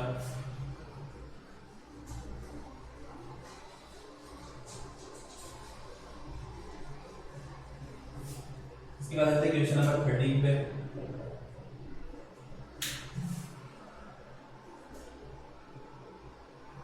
A ball is dropped vertically from a height h, height d, d height से इसको ड्रॉप कर रहा है बॉल को, ठीक है। इनिशियल वेलोसिटी 0, ठीक है। यहाँ पे टकराएगा तो स्पीड हो जाएगी इसकी v की वैल्यू 2gh, h की वैल्यू d, या v² 2gd। और यहाँ से टकराती है और बाउंस बैक होती है, वहां पे कितनी हाइट तक जाती है, d/2, आधी कम हाइट तक जा रही है, d/2 हाइट तक जा रही है, मतलब यहाँ पे स्पीड जो होगा वो कम हो जाएगा। जितना स्पीड से गिर रहा है उससे कम स्पीड से बाउंस बैक होगा, तो यहाँ तक पहुंचेगा। अगर उतनी स्पीड से बाउंस बैक होगा तो पूरा यहाँ पर पहुंच जाता। हमें ग्राफ बताना है v और h के बीच में हाइट, ये हाइट ले लिया तो v ले लिया, ठीक है। तो धीरे धीरे जैसे नीचे आएगा तो हाइट क्या होती जाएगी, डिक्रीज, h की वैल्यू डिक्रीज होगी और v की वैल्यू क्या होती जाएगी, इंक्रीज। v की वैल्यू इंक्रीज होगी और ये डिक्रीज होगा, ठीक है। और हाइट जो है ऊपर की तरफ हम पॉजिटिव ले रहे हैं, ऊपर वाला पॉजिटिव होगा तो नीचे वाला क्या हो जाएगा, नेगेटिव।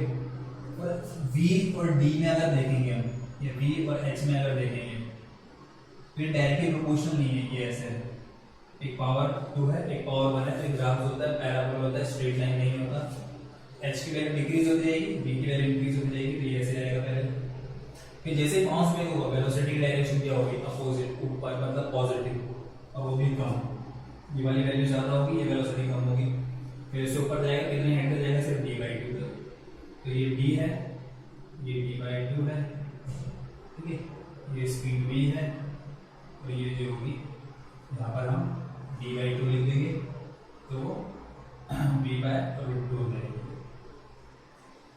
इस तरह ग्राफ आएगा, पहले ऐसे फिर ऐसे। जैसे ग्राफ दिया फर्स्ट ऑप्शन ही है, तो फर्स्ट ऑप्शन आ जाएगा हमारे पास। ग्राफ पैराबोला बनेगा और डायरेक्शन ध्यान रखनी है, ऊपर वाले डायरेक्शन पॉजिटिव ले रहे हैं, नीचे आ रहा है तो v का वैल्यू नेगेटिव, तो नीचे की तरफ जाएगा ग्राफ। h की हाइट कम होती जा रही है, d इंक्रीज होता जा रहा है, बाउंस बैक होगा, डायरेक्शन अपोजिट हो गई, ऊपर पहुंच जाएगा, फिर ऐसे आएगा। तो ये 13 का आंसर ए हो जाएगा हमारे पास। 14 देखते हैं। A particle is projected from a point A with a velocity v at an angle theta to the horizontal. At a certain point B, it is moved right angle to the initial direction. तो ये से मिलेगा ऐसे जा रहा है, theta angle पे रहेगा, ठीक है। तो इनिशियल डायरेक्शन ऐसे होगी, तो इसके परपेंडिकुलर कोई ना कोई पॉइंट आएगा जहाँ पर मूव कर रहा होगा, यहाँ पे मान लो 90 डिग्री एंगल, इनिशियल डायरेक्शन और डेस्टिनेशन। ये पॉइंट बी है, ये पॉइंट ए है।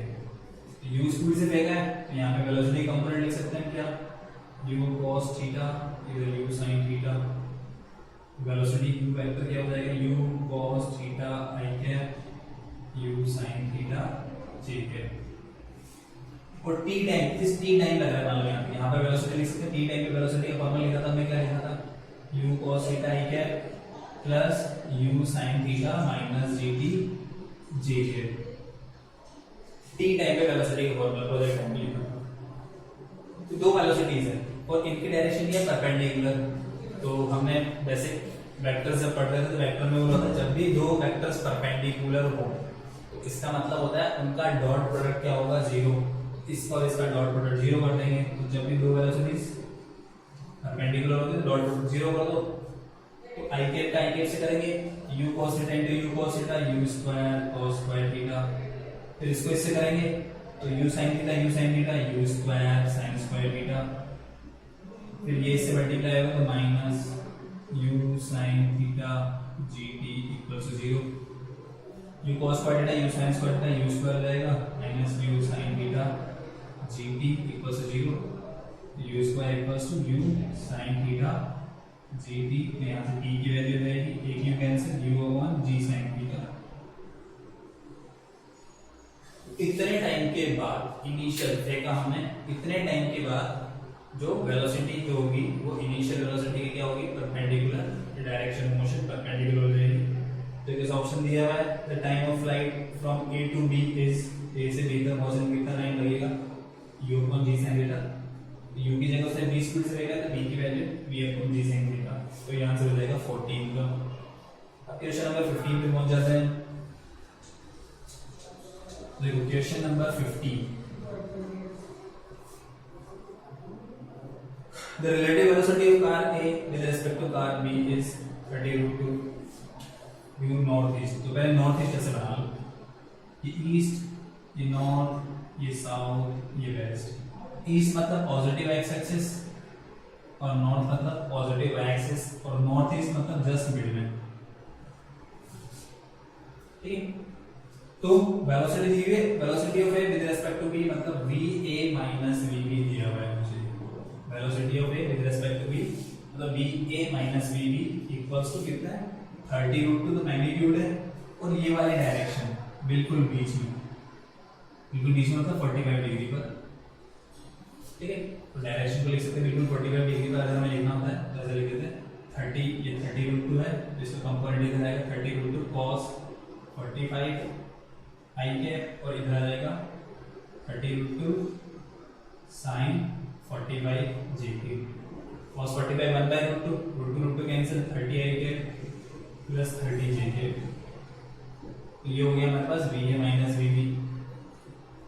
और क्या दिया हुआ है हमें, velocity of car b is 20 metre पर सेकंड ड्यू साउथ। साउथ मतलब नीचे की तरफ, नीचे मतलब नेगेटिव है। तो वेलोसिटी ऑफ b दिया हुआ है, कितना दिया हुआ है, माइनस 20 जे के, नीचे की तरफ नेगेटिव 20 मतलब माइनस 20 यहाँ रख देंगे।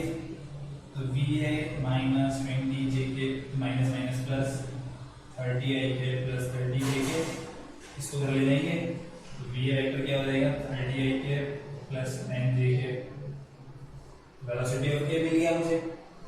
अब दिया हुआ है मुझे क्या, velocity of car C with respect to car A मतलब BC माइनस BA दिया हुआ है।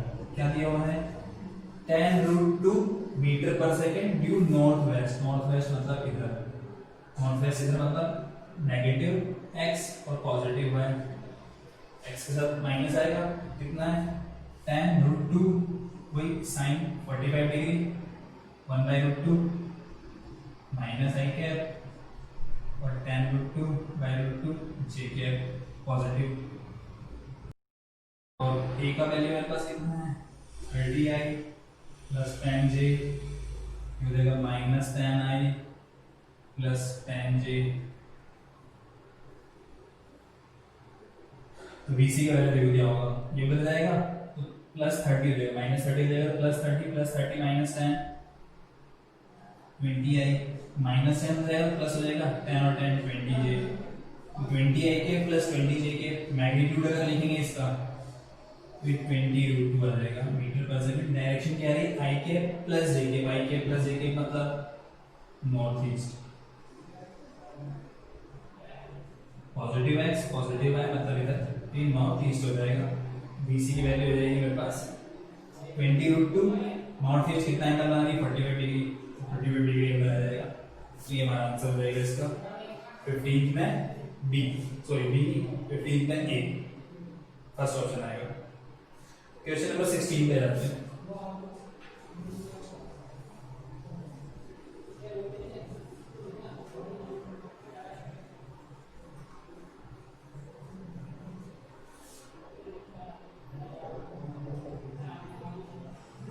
Body is thrown at an angle of 30 degree throw कर रहे हैं, फेंक रहे हैं कितनी स्पीड से 30 मीटर पर सेकंड से, ठीक है 30 डिग्री एंगल पे। आफ्टर 1 सेकंड इस वेलोसिटी विल बी, 1 सेकंड बाद वेलोसिटी, तो उसके लिए आफ्टर टी टाइम वेलोसिटी फॉर्मूले का नाम है u cos थीटा i के plus u sin theta minus gt j के।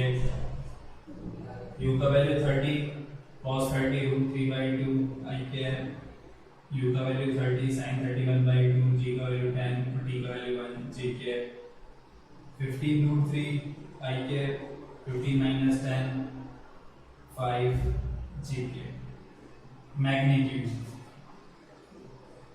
इसका स्क्वायर प्लस इसका स्क्वायर, तो इसका स्क्वायर 225 into 3, तो ये हो जाएगा हमारे पास 450 675 प्लस 25 √700, ठीक है। ये फिर इसको लिख सकते हैं tan √7 ऐसा ऑप्शन है पहला वाला आंसर हो जाएगा इसका, ठीक है। क्वेश्चन नंबर 17 पे आते हैं। A body is projected up a smooth inclined plane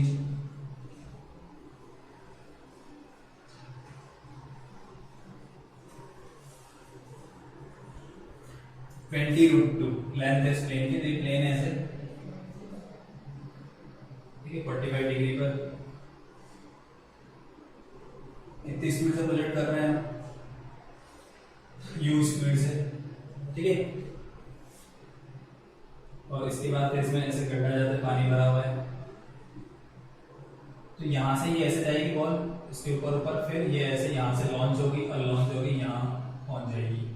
तो यहाँ पे स्पीड v मान लेते हैं इसकी, v स्पीड से इतना डिस्टेंस कवर कर लेती है, कितना एंगल पर 45 पर, इतना रेंज है इसका 40 मीटर। तो देखो 45 डिग्री पर जब रेंज लिखते हैं तो रेंज को डायरेक्टली ऐसे लिख देते हैं मैक्सिमम रेंज u²/2g, u की जगह v है तो v²/2g, r का वैल्यू 40, g का वैल्यू 10, तो v² = 400, तो v का वैल्यू आ जाएगा 20 मीटर पर सेकंड। यहाँ पर वेलोसिटी u है तो यहाँ पर हो जाती है 20 मीटर पर सेकंड, कि ऊपर चढ़ रहा है, यहाँ से हमने फेंका ऐसे, इसके साथ ऐसे ऐसे जाएगी तो यहाँ से यहाँ पहुँचेगी, क्योंकि ग्रेविटी लगती है नीचे की तरफ g, और मैंने बताया था इस डायरेक्शन में क्या होता है रिटार्डेशन, कितना g sin की जो भी एंगल होता है अल्फा थीटा, तो यहाँ पर रिटार्डेशन लगेगा g और sin 45 कितना 1/√2 नेगेटिव डायरेक्शन में, वेलोसिटी के अपोजिट डायरेक्शन में कंपोनेंट बनते हैं g के दो, एक इधर आता है एक इधर आता है, ये जितना एंगल होता है ये भी उतना एंगल, इधर g cos 45 g sin 45। कितना डिस्टेंस है 20 √2 डिस्टेंस दिया हुआ है, ये इनिशियल स्पीड ये फाइनल स्पीड a है s है, ठीक है। तो third equation v² = u² + 2as, v का वैल्यू 20 का स्क्वायर 400, u का वैल्यू हमें निकालना है 2, रिटार्डेशन वाला कितना 10/√2, ठीक है, और s का वैल्यू कितना है 20 √2 कैंसिल, ये कितना हो जाएगा 400 माइनस में इधर आएगा तो प्लस u² = 800 और स्क्वायर रूट लेंगे तो 20 √2 हो जाएगा। यहाँ पे कितना स्पीड से फेंकना पड़ेगा 20 √2 मीटर पर सेकंड से, तो ये पहुंचेगा। क्वेश्चन नंबर 17 का आंसर हो गया। क्वेश्चन नंबर 18 देखते हैं।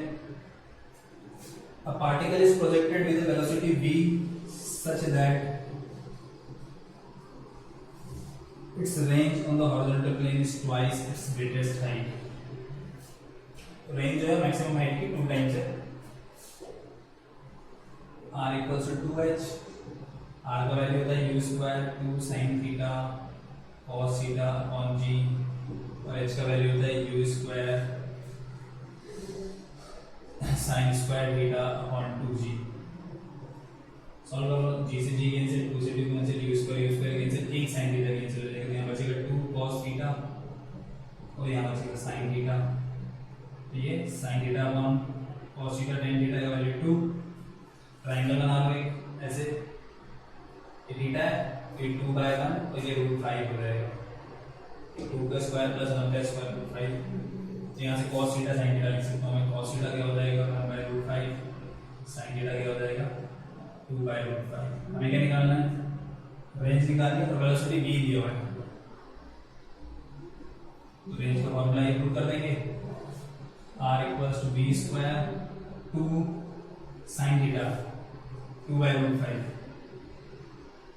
cos थीटा 1/√5 अपॉन g, ये 2 into 2 4 v स्क्वायर √5 5g, ये रेंज हो जाएगी हमारी। तो range 2 times of greatest height है, मैक्सिमम हाइट। फॉर्मूला पुट करेंगे, एंगल निकाल देंगे, एंगल निकालने के बाद sin थीटा cos थीटा की वैल्यू होगी, फिर रेंज आ जाएगी। सॉल्व करते हैं, क्वेश्चन नंबर 18 हो गया। अब क्वेश्चन नंबर 19 पे जाते हैं।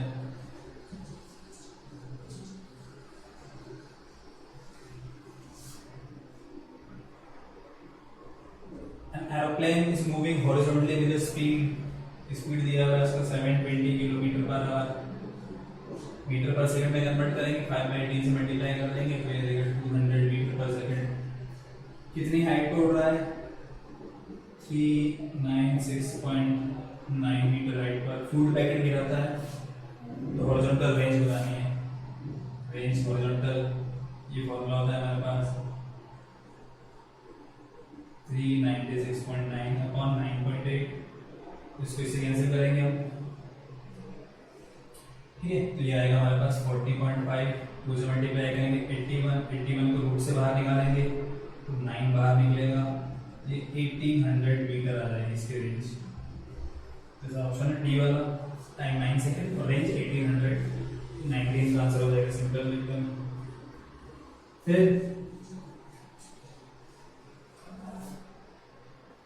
एक मास को प्रोजेक्टाइल करना है ऐसे, इतना स्पीड से 6 i के प्लस 8 j के, मास m है, यहाँ पहुंचेगा, तो यहाँ पे स्पीड की तरह तो 6 i होगी, और इधर -8 j हो जाती है, जस्ट अपोजिट, जितनी दूर होती है उसकी जस्ट अपोजिट हो जाती है।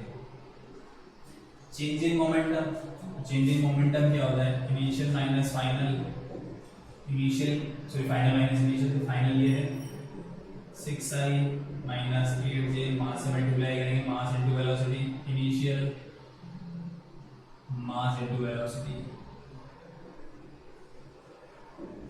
तो ये 6 और 6 तो कैंसिल हो जाएगा, 6 ये 8mj और ये 8mj 16mj, और इसका मैग्नीट्यूड अगर लेंगे तो मैग्नीट्यूड हो जाएगा हमारा 16m, 16m वाला इसका आंसर हो जाएगा हमारा, ठीक है। तो ये हमने पढ़ चुका है सर, हम डायरेक्टली फॉर्मूला से भी कर सकते थे इसको।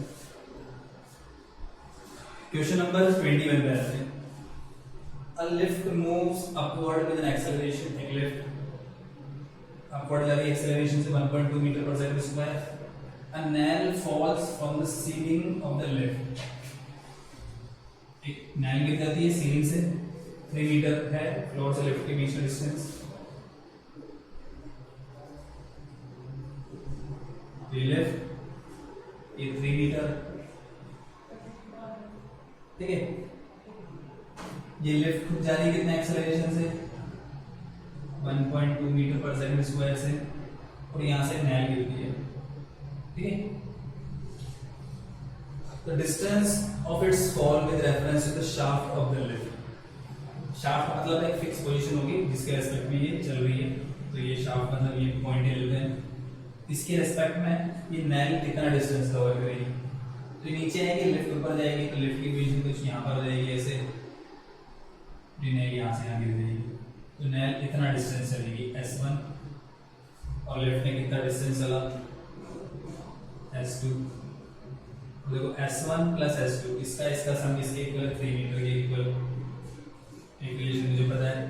ये अंडर ग्रेविटी गिर रही है कौन नेल पे सिर्फ G लग रहा है कि फ्री होके गिर रही है एकदम फ्री फॉल हो रहा है, तो फ्री फॉल ग्रेविटी लग रही है। तो S1 को क्या लिख सकता हूँ मैं half G t square t time में लग रहा है और ये कांस्टेंट एक्सेलरेशन से ऊपर जाएगी कितना 1.2 से। इसमें भी इक्वेशन ऑफ मोशन अप्लाई कर सकते हैं कांस्टेंट एक्सेलरेशन। ठीक है इनिशियल स्पीड दी हुई नहीं है तो उसको 0 ले लेंगे हाफ a t स्क्वायर इसमें e नहीं लगेगा पुट कर देते हैं यहाँ पर। तो हाफ g का वैल्यू 5 ले लेते हैं सॉरी g का वैल्यू 10 ले लेते हैं या 9.8 ले लेते हैं 9.8 t square plus s2 half 1.2 t square equals to 3 t square by 2 कौन आ जाएगा 9.8 प्लस 1.2 ये हो जाएगा हमारा क्या 11 t स्क्वायर की वैल्यू हो जाएगी 6/11 का रूट। हमें S1 निकालना है तो S1 की वैल्यू यहाँ पुट कर दो ये भी पुट कर दो। S1 इक्वल्स टू जाएगा हमारा हाफ g का वैल्यू 9.8 और t का वैल्यू पुट कर देंगे t स्क्वायर का वैल्यू 6/11 t स्क्वायर 6/11 पुट कर दो। सॉल्व कर लो इसको ये 3 टाइम कैंसिल इसको इससे मल्टीप्लाई करेंगे तो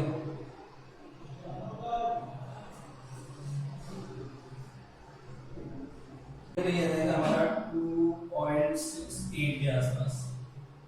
ऑप्शन देखेंगे इसके अंदर ऐसा ऑप्शन नहीं है तो इसमें ऑप्शन नहीं दिया हुआ है हमारे 21 के अंदर करेक्ट ऑप्शन। इस वजह से ये क्वेश्चन जो हमारा बोनस हो जाएगा 21 वाला भी। 2 क्वेश्चन बोनस हो चुके हैं हमारे 5th और 21। इसमें आंसर करेक्ट नहीं है ऑप्शन के अंदर इस वजह से इसको इस तरह सॉल्व करने के जाएगा 21 वाला हमारा। इसके बाद आ जाते हैं नेक्स्ट क्वेश्चन 22 पर।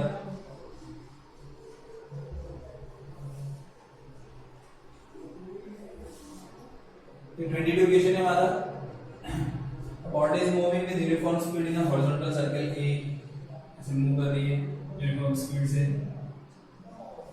v स्पीड है इसका। जब ये क्वार्टर सर्कल कंप्लीट कर लेती है first quarter change in velocity first quarter मतलब यहाँ पर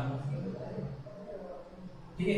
तुम चाहो तो डायरेक्शन लिख सकते हो इसकी इसको पॉजिटिव x y मान लो इधर x इधर y तो v1 जो होगा ये हो जाएगा v j कैप और v2 जो होगा यहाँ पर ये माइनस v i कैप हो जाएगा क्योंकि प्लस x इधर minus y। Change in velocity मतलब final minus initial v2 minus v1 तो v2 का value minus v i cap v1 का वैल्यू v j कैप। तो ये v कॉमन आ जाएगा और चलो v कॉमन हो जाएगा हाँ जो v को कॉमन ले सकते हैं माइनस v को कॉमन ले लो i cap plus j cap. ये माइनस को इधर ले लेते हैं माइनस i माइनस j ऐसे लिख लेते हैं। इसका मैग्नीट्यूड अगर देखेंगे तो मैग्नीट्यूड लिख सकते हैं क्या इसका स्क्वायर प्लस इसका square v square plus v square तो ये √2v हो जाएगा। चेंज इन वेलोसिटी दी आ गई ठीक है। अब डायरेक्शन तो इसका दिया हुआ है नॉर्थ साउथ ईस्ट वेस्ट इधर नॉर्थ है इधर साउथ है इधर ईस्ट है इधर वेस्ट है। हमारे पास क्या है आई कैप भी नेगेटिव आ रहा है और जे कैप भी नेगेटिव आ रहा है। तो आई कैप नेगेटिव मतलब इधर जे कैप नेगेटिव मतलब इधर आई कैप जे कैप मतलब ये इस तरफ होगा। तो कौन सी डायरेक्शन होगी ये साउथ वेस्ट इधर इधर ये बीच में साउथ वेस्ट हो जाएगी। तो साउथ वेस्ट वाला आंसर हो जाएगा √2v साउथ वेस्ट 22 में बी आंसर। इसके बाद 23 देखते हैं हम।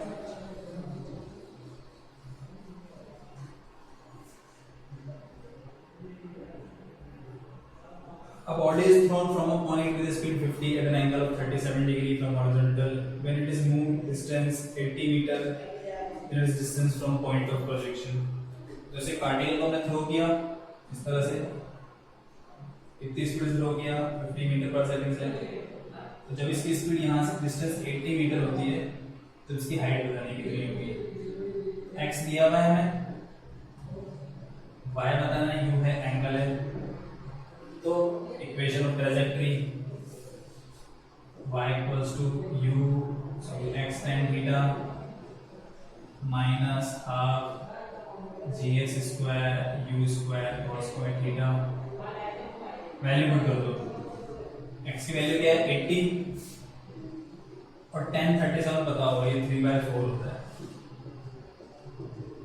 g का वैल्यू 10, x का वैल्यू 80 का स्क्वायर 6400, u स्क्वायर 50 का स्क्वायर 2500 और cos 37 होता है 4/5। स्क्वायर करेंगे तो 16/25, ये कैंसिल, इससे 10 कैंसिल, ये 20 हो जाएगा। इसको सॉल्व करेंगे तो ये आ जाएगा मेरे पास 60 माइनस 20 दैट मींस 40। तो y कोऑर्डिनेट 40, x कोऑर्डिनेट 80, हमें डिस्टेंस पता नहीं, यहाँ से ये डिस्टेंस कितनी, ये हो जाएगा x square plus y square,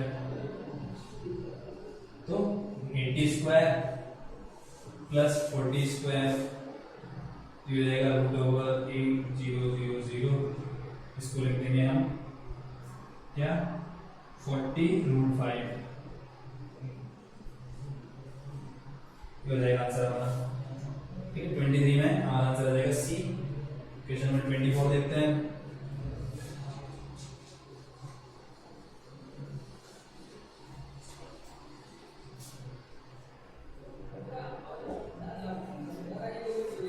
Two projectiles thrown from the same point at an angle of 60 degree and 30 degree।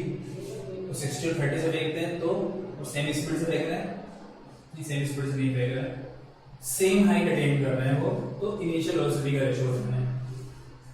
तो पहले वाले की height u1 square sin square 60 degree upon 2g, दूसरे वाले की कितनी होगी u2 square sin square 30 degree upon g, तो u1 square upon u2 square sin square 30 degree,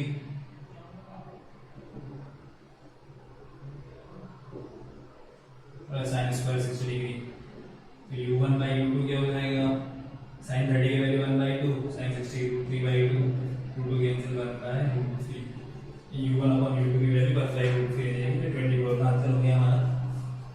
ठीक है, सिंपल इक्वेशन था एकदम, 82 इक्वल करके वेलोसिटीज का रेशियो निकालना था। Question number 25, a projectile is thrown at an angle beta with vertical। तो ध्यान से सुनना, यहाँ वर्टिकल से फेंकना, ये जो एंगल बना रहा है ये वर्टिकल के साथ बना रहा है बीटा, तो हॉरिजॉन्टल से कितना बनाएगा 90 माइनस बीटा, तो जो एंगल है वो 90 माइनस बीटा है हमारा। ठीक है, मैक्सिमम हाइट दी हुई है h, हमें बताना है टाइम यहाँ से यहाँ तक पहुंचने में कितना टाइम लगेगा। ठीक है, तो h का फॉर्मूला होता है हमारे पास क्या है, u square sin square theta, theta का value 90 minus beta upon 2g, तो यहाँ से यहाँ तक का पहुंचने का टाइम, टाइम ऑफ फ्लाइट का हाफ होता है u sin थीटा, थीटा का माइनस अपॉन g। तो यहाँ से g से मल्टीप्लाई कर रहा हूँ मैं, g से डिवाइड कर रहा हूँ, इसको देखते हैं हम, h इक्वल्स टू ये हो जाएगा u square sin square 90 minus beta g two g square, तो ये g/2 को अलग लिख देते हैं। तो ये जो वैल्यू दिख रही है ये किसकी वैल्यू है, ये t स्क्वायर की वैल्यू है, ये t स्क्वायर की वैल्यू है, तो h equals to t square g/2, तो t का वैल्यू √2h/g, मैक्सिमम हाइट तक जाने का टाइम वही होता है √2h/g होता है। ठीक है, ये ऊपर से नीचे आने का टाइम भी उतना ही होता है, तो ये आंसर हो जाएगा 25 में भी 26। Cricket ball is from 60 degree angle पे थ्रो करता है उसको, और E उसकी काइनेटिक एनर्जी है, तो हाईएस्ट पॉइंट पे काइनेटिक एनर्जी, यहाँ पे काइनेटिक एनर्जी E है, यहाँ पे बता दें तो यहाँ पे काइनेटिक एनर्जी लिखी थी हमने क्या, इसकी काइनेटिक एनर्जी है तो cos स्क्वायर थीटा, थीटा का वैल्यू कितना है 60 डिग्री, तो E और cos 60 का वैल्यू 1/2 स्क्वायर करेंगे 1/4, E/4 आंसर हो जाएगा इसका। 26 का आंसर हो गया E/4। 27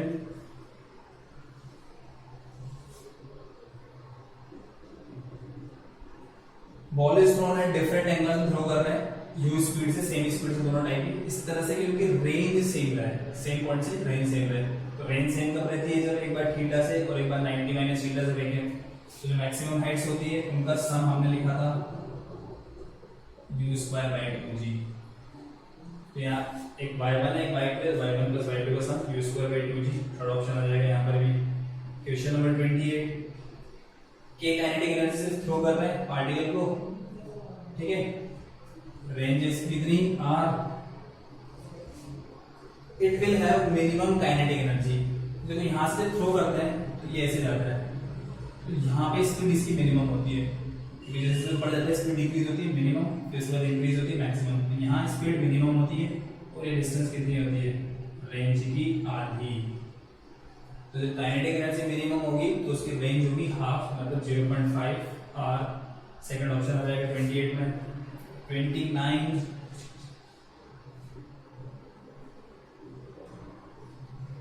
two balls of same mass, दोनों सेम मास है, एक को वर्टिकली ऊपर फेंक रहे हैं और एक को वर्टिकल से 60 डिग्री, ध्यान से सुनना, वर्टिकल 60 डिग्री मतलब हॉरिजॉन्टल से कितना हो जाएगा 30 डिग्री एंगल पर।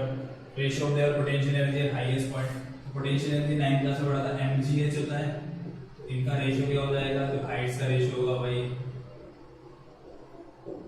h1/h2। तो इसको वर्टिकली ऊपर फेंका है तो उसका हाइट होती है u²/2g, और जिसको एंगल पे फेंकते हैं थीटा एंगल पे, तो उसकी होती है u²sin²θ/2g। तो ये इसका रेशियो हो जाएगा क्या, 1/sin²θ। और वर्टिकल से 60 डिग्री एंगल है, तो हॉरिजॉन्टल से 30 डिग्री एंगल, sin 30 1/2 स्क्वायर करेंगे 1/4, तो 4 रेशियो 1। ये आंसर हो जाएगा हमारा थर्ड ऑप्शन। और लास्ट क्वेश्चन, क्वेश्चन नंबर 30, एक बॉल को थ्रो कर रहे हैं हम थीटा एंगल पर और उसकी काइनेटिक एनर्जी इनिशियल 100 जूल और हाईएस्ट पॉइंट पे 30 जूल। इनिशियल और इसके बीच में रिलेशन लिखा था हमने, ये इसका वैल्यू 100 है, इसका वैल्यू 30 है, और स्क्वायर थीटा ये इधर आएगा, जो उल्टा लिख दिया हमने, ये kb था, ये ka था, यहाँ पर 100 और यहाँ पे 30, ये इधर आएगा, तो 3/10 equals to cos square theta, cos theta √3/10, theta की वैल्यू cos इनवर्स √3/10। ऐसा ऑप्शन है डी। तो लास्ट के जो 10 क्वेश्चन थे वो एकदम इजी क्वेश्चन थे सारे, बहुत जल्दी हो गए, ऐसे तुमसे भी हो गए होंगे, ठीक है, अगर तुमने पढ़ा होगा तो। बाकी बीच के कुछ क्वेश्चन थे वो अच्छे थे, एक तरह से इसको बोल सकते हैं कि अच्छा पेपर था, मतलब इसको हम गुड के भी ऊपर देंगे, मतलब एकदम टफ नहीं देंगे, एकदम टफ पेपर नहीं था कि लास्ट के क्वेश्चन इजी थे। अगर सारे क्वेश्चन टफ होते तब टफ बोलते इस पेपर को। अराउंड हमारे 15 क्वेश्चन इजी थे और 15 क्वेश्चन टफ थे। इस टाइप के पेपर को हम बोलते हैं कि ये थोड़ा सेकंड लेवल का, मतलब हाईएस्ट लेवल टफेस्ट लेवल से नीचे वाला लेवल बोलते हैं इसको, ठीक है। तो एक तरह से बोल सकते हैं जेईई में जो पेपर आते हैं उसी टाइप के आते हैं। उसमें से क्या होता है कि अराउंड 15 क्वेश्चन एकदम इजी होते हैं, उसमें से 10 क्वेश्चन जो होते हैं वो, अगर टोटल 30 क्वेश्चन की बात करें उसमें से 10 क्वेश्चन जो होते हैं वो अच्छे लेवल के होते हैं और 5 क्वेश्चन बहुत अच्छे लेवल के होते हैं, ठीक है। तो 30 पूरे से बनते हैं जो पूरी पढ़ाई की होती है, अच्छे से प्रैक्टिस की होती है, वही कर पाते हैं, ठीक है। और 15 क्वेश्चन तो सभी बना लेते हैं, सभी मतलब जो पढ़े हैं डेली 2 से 4 घंटे, एटलीस्ट 4 घंटे पढ़ने ही तुम्हें, ये तो कम से कम है, ठीक है। और जो पूरे जो क्वेश्चंस बनाते हैं वो डेली के 10-10 12-12 घंटे भी पढ़ते हैं, उनसे पूरे क्वेश्चंस बनते हैं क्योंकि वो बहुत सारे नंबर ऑफ क्वेश्चंस करते हैं, ठीक है। मेरे से सारे क्वेश्चंस इसलिए बन गए क्यों, क्योंकि मैंने इस टाइप के बहुत सारे क्वेश्चंस किए हुए हैं, इसलिए मैं बता होता है कि कौन सा क्वेश्चन किस तरह से सॉल्व हो। तुमसे भी सेम इसी तरह से बन सकते हैं, कब, जब तुम प्रैक्टिस करोगे मैक्सिमम नंबर ऑफ क्वेश्चन, जितने ज्यादा कर सकते हो। एक दिन में कम से कम 1 घंटे 2 घंटे 3 घंटे बैठा करो, जैसे फिजिक्स के क्वेश्चंस कर रहे हो कम से कम इतनी देर तक हमें क्वेश्चंस करने, और टाइम बाउंड करके बैठो। टाइम बाउंड करके मतलब प्रेशर, जैसे हमारा एग्जाम में जैसे प्रेशर होता है ना, सेम वैसे ही प्रेशर बनाना है। कैसे, एक घड़ी को रख लो, 1 घंटा फिक्स कर लो कि 1 घंटे में हमें 25 या 30 क्वेश्चंस करने हैं, और उसी के बाद ही मुझे उठना है। जब इतने पूरे क्वेश्चन हो जाएंगे तभी मैं उठूंगा। इसमें से क्वेश्चन करने का तरीका क्या होता है, एग्जाम में भी कर रहे हो या घर पर भी कर रहे हो, तो पहले क्वेश्चन सेलेक्ट कर लो कि इतने 30 क्वेश्चन करने हैं मुझे कंप्लीट, ऑब्जेक्टिव कर रहे हो सब्जेक्टिव कर रहे हो, कोई सी करो, ठीक है। पहला क्वेश्चन समझ में आ रहा है, बन रहा है, कर लो उसको, ठीक है, बन गया हो, ठीक। उसमें कुछ भी करने की जरूरत नहीं है, बस ऐसा कैसे रख दो उसको। दूसरा क्वेश्चन करें, दूसरा भी बन गया। तीसरा क्वेश्चन करें, तीसरा भी बन गया। चौथा क्वेश्चन जो है वो समझ में तो आना है कि फॉर्मूला कैसा लगेगा, पर पूरा क्लियर नहीं हो रहा माइंड के अंदर कि बनेगा नहीं बनेगा। ठीक है, तो जब पूरी तरह से माइंड क्लियर नहीं होगा तो हम क्या करेंगे, उस पर गोला लगा लेंगे किसी को। ठीक है, मतलब इसको हम थोड़ी देर बाद अटेम्प्ट करेंगे, सिंगल गोला। फिर फिफ्थ क्वेश्चन किया हमने, बन गया। सिक्स क्वेश्चन पढ़ा हमने। सिक्स क्वेश्चन पढ़ा तो आगे पीछे कुछ समझ में नहीं आ रहा, कौन सा फॉर्मूला लगेगा कुछ दिमाग में नहीं पड़ रहा, तो पल्ले नहीं पड़ रहा, तो इसके ऊपर लगा दिया मैंने डबल गोला। क्यों? क्योंकि इसको कुछ भी पल्ले नहीं पड़ रहा। फिर 7 किया, बन गया। 8 किया, बन गया। ऐसे करते करते मैंने टोटल 30 क्वेश्चन, कुछ पे सिंगल गोले लगे, कुछ पे डबल लगे, बाकी क्लियर हो गए। अब जिन पे सिंगल गोले लगे हुए हैं उस 1 घंटे के अंदर, 1 घंटे की बात कर रहा हूँ, उस 1 घंटे के अंदर जिन पे सिंगल गोले लगे हुए हैं, अब मुझे उनको अटेम्प्ट करना है, सिंगल गोले वालों को। इसको अटेम्प्ट किया, बन गया। ठीक है, इसको अटेम्प्ट किया तो सिंगल गोले वाले मान लो मेरे पास बन गए पूरे। अब बचे डबल गोले वाले, तो डबल गोले वाले अब तुम्हारे पास अगर टाइम बचा हुआ है तो तुम उनको भी अटेम्प्ट कर सकते हो। अगर नहीं बनता तो कोई बात नहीं, छोड़ दोगे। तो 2-3 क्वेश्चन, 3-4 क्वेश्चन छोड़ भी दोगे तो कुछ ज्यादा फर्क नहीं पड़ेगा, क्योंकि वो तुम्हें इसलिए समझ में नहीं आ रहा है बिल्कुल भी, क्योंकि इस टाइप के तुमने बिल्कुल भी क्वेश्चन नहीं करे। फिर सेकंड क्वेश्चन तो मुझसे पूछ लो इस तरह कैसे बनेगा, फिर मैं तुम्हें बता दूंगा कि इस तरह से बनता है, तो तुम्हें आइडिया हो जाएगा क्वेश्चन किस तरह से बनता है, ये इस टाइप के क्वेश्चन इस तरह से बनते हैं। उसको फिर तुम क्या कर लोगे, सॉल्व कर लोगे। ठीक है, आई बात समझ में? इस तरह से हमें क्वेश्चन पेपर अटेम्प्ट करना है, सोल्व करना है। कोई भी हो, फिजिक्स हो, केमिस्ट्री हो, मैथमेटिक्स हो, कोई भी क्वेश्चन पेपर हो, इस तरह से हमें सॉल्व करना है। और जो भी तुम्हारे डाउट्स वगैरह फिर तुम पूछ सकते हो। ठीक, तो आज के लेक्चर में इतना ही पढ़ेंगे। Okay, thank you.